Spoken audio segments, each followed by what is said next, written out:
Il-kap nazzjonalista Bernard Grex qal li l-ġid tal-lum huwa frott ta' dak li għamlu gvernijiet nazzjonalisti fis-sittinijiet. Dan qalu f'attività politika fix-xara Għawdex fejn il-kap nazzjonalista kompla jkun nostalġiku lejn il-gvern ta' Gonzi PN fejn fost l-oħrajn faħħar lill-eks Ministru Nazzjonalista Giovanna De Bono. Kien hawn li faħħar lill-amministrazzjonijiet nazzjonalisti għal ġid li qed igawdi minnu pajjiżna llum. Il-frott li qed naqtaw illum f'dal-pajjiż għadu ġej mis-siġar li bnejna meta konna fil-gvern. Intant il-kap nazzjonalista f'dadija ta' esterizmu kompla jikxef l-iskopijiet veri tal-politika tiegħu. Aħna irridu nkunu u se nkunu gvern. Intant indirizzaw ukoll l-attività politika tal-Partit Nazzjonalista Deputati Nazzjonalisti Alex Burch u Chris Sajt fejn komplew bil-politika tal-fake news u li hija intiża biex tbeżza.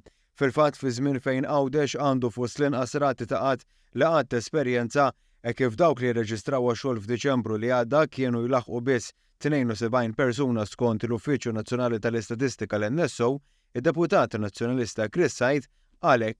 Għal Għawdex hemm bżonn li jkun hemm ukoll bidla billi jkollna gvern tal-Partit Nazzjonalista. Dan minkejja li f'Diċembru tal-2012 taħt l-aħħar amministrazzjoni nazzjonalista il-qatt kien kważi 10 darbit aktar ta' dak fil-preżent b'713 il-persuna.